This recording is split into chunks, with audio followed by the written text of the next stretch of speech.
Bom dia, galera! Bem-vindos ao Loop Matinal dessa quinta-feira, dia 3 de março, com as notícias mais relevantes sobre o mundo da tecnologia. Quem fala aqui é o Marcos Mendes, e hoje no seu Loop Matinal do Loop Infinito vou falar do CEO da Fiat falando mal do projeto do carro da Apple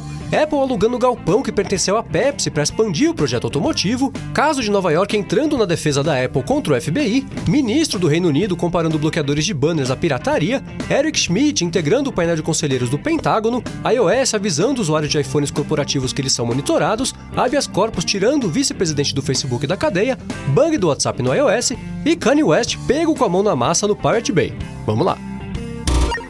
Eu começo o episódio de hoje, quem diria, falando sobre o Kanye West, que tem sido um dos principais porta-vozes do serviço de streaming Tidal, que é do amigo dele, o Jay-Z. Desde que o serviço estreou, ele vem aproveitando todas as oportunidades que aparecem para falar que os artistas merecem respeito, que eles merecem receber pelo trabalho deles, que o Tidal valoriza o trabalho do artista e por isso ele é melhor do que os concorrentes tipo o Spotify e por aí vai. Então, legal a ideia dele de valorizar o trabalho das pessoas, mas parece que nem ele leva esse papo muito a sério. Isso porque ele publicou uma foto no Twitter que mostra a tela do computador dele com o navegador aberto numa página do YouTube, só que todas as outras abas mostram que ele estava pirateando um plugin que custa $200 para um programa de edição de áudio chamado Logic Pro.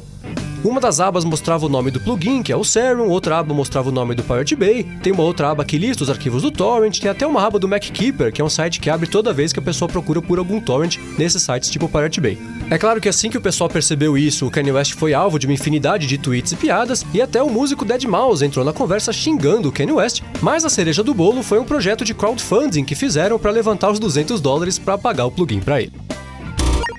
Dia desses eu falei aqui da atualização do WhatsApp, que tinha trazido umas novidades na interface, uns wallpapers novos, possibilidade de mandar arquivos a partir de serviços tipo Dropbox. Então, parece que além disso tudo, essa versão do WhatsApp para iOS também trouxe alguns bugs que vêm atrapalhando a vida de muita gente. Quem publicou essa notícia ontem foi o blog do iPhone, que disse que depois que a versão 2.12.14 pintou na App Store, muita gente começou a reclamar que o app não abre mais, que ele fica travado numa tela de otimização, que teve gente que perdeu parte do histórico das conversas e que em alguns casos o app fala que o iPhone está sem espaço quando na verdade ele tem espaço. Por enquanto o WhatsApp ainda não reconheceu o erro, mas a quantidade de reviews negativos mostra que esse problema vem atingindo uma parcela significativa dos usuários e por isso o melhor a fazer é não atualizar para essa versão mais atual do WhatsApp, que de novo é a versão 2.12.14, e esperar pelo próximo update que tomara que venha logo. Outra recomendação, claro, é deixar o WhatsApp para lá de uma vez por todas e adotar o Telegram de vez, porque ele é bem melhor e funciona direitinho, inclusive no iPad. E falando em WhatsApp, um desembargador chamado Rui Pinheiro concedeu um habeas corpus ao vice-presidente do Facebook para a América Latina, que tinha sido preso depois que um juiz do Sergipe decidiu que o executivo tinha que ir para a cadeia como punição pelo WhatsApp não ter repassado para a justiça brasileira algumas informações, as quais o WhatsApp diz que não tem nem como acessar. De acordo com o desembargador Rui Pinheiro, essa prisão aconteceu de forma totalmente irregular, já que não tinha nem processo judicial e nem investigação policial contra o executivo do Facebook, que acabou passando a noite no centro de detenção provisória de Pinheiros, em São Paulo, e foi liberado ontem no comecinho da tarde. Agora eu vou falar de uma novidade que pintou no último beta do iOS 9.3 e que vai afetar todos os iPhones corporativos, que geralmente são um pouco modificados, tem ali um perfil instalado que permite ou limita alguns recursos, instala alguns aplicativos específicos, esse tipo de coisa. Um usuário do Reddit que tem um iPhone corporativo e instalou o beta do iOS 9.3 que saiu no começo dessa semana, percebeu que apareceu na tela bloqueada uma mensagem que diz: "Este iPhone é administrado pela sua organização". Quando ele resolveu dar uma espiada melhor no sistema, ele encontrou uma outra mensagem lá na parte de ajustes do iOS que diz o seguinte: "Este iPhone é monitorado, a sua empresa consegue ver o que você faz na internet e também consegue localizar esse telefone". Interessante essa novidade do iOS, já que os telefones corporativos conseguem ser rastreados, nada mais justo do que o sistema avisar os usuários sobre isso.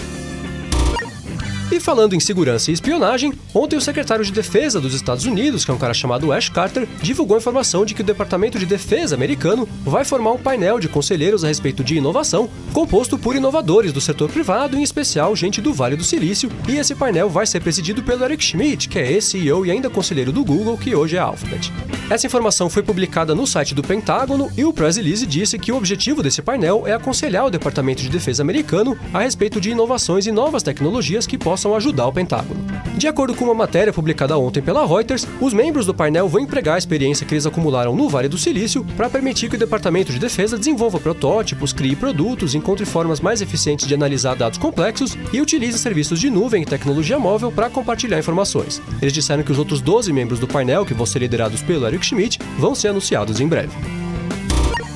Agora eu vou falar de bloqueadores de banners. Ontem o secretário da Cultura do Reino Unido, que é um cara chamado John Whittingdale, fez um discurso numa convenção de mídia em Oxford e lá pelas tantas ele comparou os serviços de bloqueadores de banners à pirataria e prometeu que vai organizar um grande encontro entre as principais publicações, grupos de mídia social e as empresas que desenvolvem bloqueadores de banners para, segundo ele, resolver esse problema.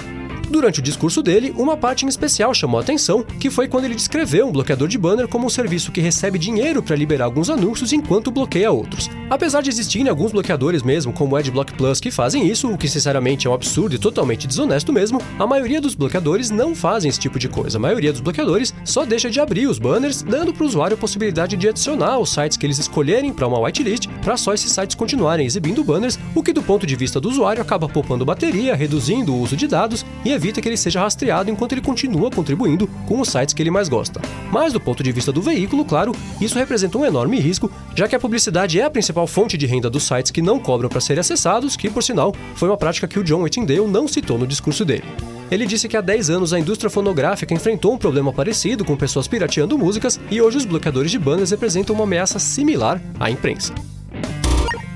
No episódio de ontem eu falei aqui de um caso que estava correndo na Justiça de Nova York em que um juiz determinou que a Apple não tinha que ser obrigada a repassar para a polícia as informações contidas no iPhone que é alvo de uma investigação de drogas, e eu comentei aqui que essa poderia representar uma vitória para a Apple, que inclusive poderia chegar a usar esse caso como um dos argumentos na defesa dela contra o FBI no caso do iPhone de São Bernardino. Então, ontem surgiu a informação de que a Apple vai mesmo usar esse caso na defesa dela. De acordo com o site Apple Insider, a Apple já registrou perante a Justiça o pedido de anexar a decisão desse caso como um documento complementar à argumentação de 65 páginas que a empresa entregou no final da semana passada, pedindo para a Justiça dispensar o caso inteiro contra o FBI. De acordo com o site, o documento da Apple chama atenção para algumas frases ditas pelo juiz no caso de Nova York, como por exemplo uma que fala que tem que ter um limite para a influência do poder legislativo sobre o poder judiciário e que nenhuma corte deveria permitir que uma pessoa ou empresa tivesse os seus valores mais críticos violados para poder ajudar o governo quando ele julgasse necessário. Apesar da Apple ter anexado essas duas novas páginas na defesa dela, o assunto desse julgamento deve ficar sem muitas novidades até o dia 22 de março, que é quando a Apple e o FBI vão ser chamados no tribunal para continuar a briga. Mas é claro que até lá, é bem possível que ainda aconteçam muitos embates e discussões envolvendo o tema, como por exemplo a aparição da Apple e do FBI frente ao Congresso americano que eu comentei aqui ontem. Agora eu vou falar do projeto da Apple que tem a ver com o setor automotivo. Ontem um jornal chamado Silicon Valley Business publicou uma matéria em que eles dizem que a Apple alugou um galpão antigo de 9.000 metros quadrados que a Pepsi usava para engarrafar refrigerantes no distrito de Sunnyvale, que fica ali bem colado com Cupertino. De acordo com o jornal, a Apple tem alugado diversos lugares industriais ali na região para ajudar no desenvolvimento do Project Titan, que muita gente acredita que é um carro elétrico da Apple que ela vem desenvolvendo, e há algumas semanas diversos sites publicaram informação de que os moradores de Sunnyvale, que são vizinhos desses lugares industriais, vêm reclamando com a polícia porque de madrugada eles são acordados com barulhos bem altos de motores, o que é curioso, já que se a Apple tiver mesmo fazendo um carro elétrico, ele não vai ter barulho de motor nenhum. De qualquer forma, com o aluguel de mais esse galpão, tudo indica que esse projeto esteja retomando o crescimento depois de ter entrado numa espécie de pausa, porque o Johnny Ive ficou bravo com o andamento do desenvolvimento e mandou parar tudo até ele pensar no que ele queria fazer da vida. Como ninguém aluga um galpão de 9.000 metros quadrados para nada, parece que o projeto voltou à ativa. Ainda sobre esse assunto, o CEO da Fiat Chrysler, que é um cara chamado Sergio Marchionne, deu uma entrevista durante o Salão Internacional do Automóvel de Geneva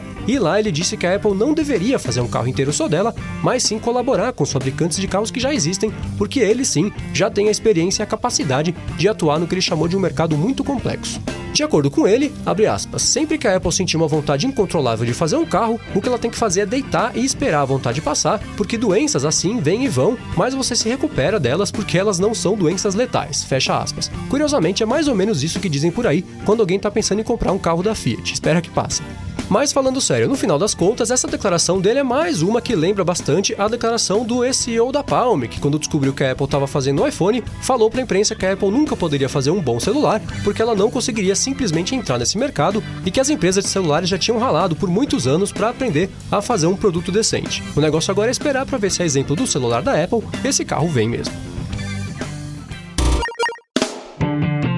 É isso aí, galera. O Loop Matinal do Loop Infinito vai ficando por aqui. Os links das notícias de hoje vocês encontram aqui na descrição do episódio e também lá no youtube.com/loopmatinal e no soundcloud.com/loopmatinal. Se você quiser falar comigo no Twitter, procura por MVC Mendes que eu tô sempre por lá. Obrigado a todos pela audiência, não deixe de se inscrever lá no canal do Loop Infinito no YouTube e eu volto amanhã de manhã.